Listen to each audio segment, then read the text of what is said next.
শীতেও আসলো, মানুষের পিঠাপুঠি খাওয়া শুরু হইলো। ফেসবুকে ঢুকলেই দেখি যেন এই পিঠার রেসিপি, ওই পিঠার রেসিপি। এইটাতে কি আমি কি নিঃসুমে থাকতে পারি বলেন? এই লিগে আমিও আজকে পিঠার রেসিপি নিয়ে এলাম। দেখেন, এইটা বলে আমাদের ওইদিকে নারকেল কুচি পিঠা, কেউ আবার বলে লবঙ্গ পিঠা। খাইতে কিন্তু জম্মের মজা, তবে পিঠা বানাইতে আইয়ে দেখেন আমার রান্নাঘরের অবস্থা একদম নাজেহাল হইয়া গেল। সো হ্যালো এভরিওয়ান, আসসালামু আলাইকুম, সবাই কেমন আছেন?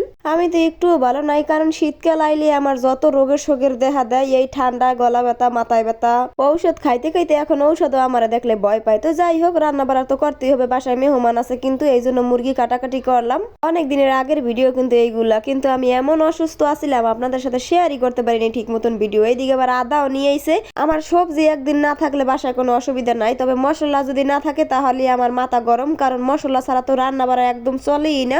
যেই মশলা লাগে ওইটা তো লাগবেই। এই জায়গায় আবার প্রথমে শাক ভাজি করবো, এইটা হচ্ছে লাল শাক। লাল শাকের কথা কইয়ে বেটার আমার ডাঙ্গো শাক ধরাই দিছি, একটু লাল হয় না। আমার মতো কোন কোন আপুরা আছেন যারা শীত শুরু হইলেই আমার মতো মনে করেন এরকমের রোগে শোকে পায়, ঠান্ডার সমস্যা আছে, তারা একটু অবশ্যই এই ভিডিওতে কমেন্ট করে যাইবেন। শাক ভাজি করতেছি, দেখেন পানিতে পুরো করই বইরে গেছে।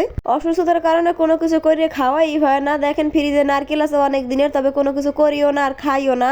এই জন্য আজকে ভাবলাম একটু পিঠা বানাই, এই জন্য নারকেল বের করলাম। আর নারকেলের যে অবস্থা, নারকেলের শাক যদি একজনের গায়ে পরে হেতো একেবারে শীতপড়াং দিয়ে যাইবে। পিঠার কাজ তো আমার আগে থাকতে করা হয়েই গেছে, আমি সুন্দর করে রেস্টে রেখে দিছিলাম, এখন হয়ে গেছে। নারকেল আর চিনিরে ভালো করে আমি এখন আসামু, মানে এটা একটা পুর তৈরি করবো নারকেল আর চিনির। পিঠা খাইতে তো জম্মের মজা, বুঝছেন? তবে পিঠা বানাইতে চাইলে যে কত ঝামেলা। এই দেখেন আমার রান্নাঘরের অবস্থা, খালি এক পিঠায় কি অবস্থা হয়েছে, পুরো রান্নাঘরে ভান্ডো বাড়ি দিয়ে একেবারে তছনছ। এই জায়গায় দাদু আবার আমার রুটি বানাই দিতে আছে আর আমি পিঠা বানাবো। আমার দাদিও কিন্তু চমৎকার কাম জানে, তবে অসুস্থতার কারণে এখন ঠিকঠাক মতন কোনো কিছু করতে পারে না। তাও দেখা যায় মাঝে মধ্যে আমার সাথে একটু জোরাতালি দেয় কামের। আর গ্রামের মানুষ বিশেষ করে দেখবেন যে কোনো রান্না বাড়া করেন, কোনো পিঠা বুলি করেন, এইসব জিনিসে কিন্তু তারা অনেক এক্সপার্ট থাকে। আর আমার দাদু এমনিতেই অনেক পিঠা বুলি বলেন, অনেক রান্না বাড়ার এইসব আবার জানে। আর এইদিকে কথা বলতে বলতে আমার একটা পিঠা বানানো কিন্তু হয়ে গেছে। দেখেন আমি কেমন করে বানাইছি, সুন্দর হয়েছে না বলেন? যদি খারাপ হয় তাও কিন্তু কমেন্টে ভালো বলবেন, কারণ আমার আবার প্রশংসা পাইতে না অনেক ভালো লাগে। এই পিঠাটা আমার মা অনেক সুন্দর করে বানাইতে পারে, তবে আমি ওরকমের ভালো একটা পারি না। এই রুটি বানাইতে যাই, রুটি একেবারে মনে করেন বেগাই সেগাইয়ে যায় সব, হ্যাঁ এগুলো দিয়ে বইটে বইটে বানাইছি। যাক যা হয়েছে, মোটামুটি আমাদের খাবারের মতো চলে, কোনো মেহমান আই নেই, আমরাই খামু। পিঠা বানাইনা হয়ে গেছে, এখন চলেছি বাঁচতে। এই দেখেন আমি কত সুন্দর করে একটার পর একটা দিয়ে বাঁচতে আসি।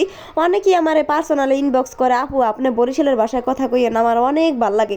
এই জন্য মাঝে মধ্যে একটু বরিশালের ভাষায় কথা কই, আপনাদেরকে বিনোদন দিই। আসলে আপনারা কমেন্ট করে বলবেন তো আমার মুখে বরিশালের ভাষায় কি ভালো লাগে, তাহলে আজকে থেকে বরিশালের ভাষায় কিন্তু শুরু করে দিমু।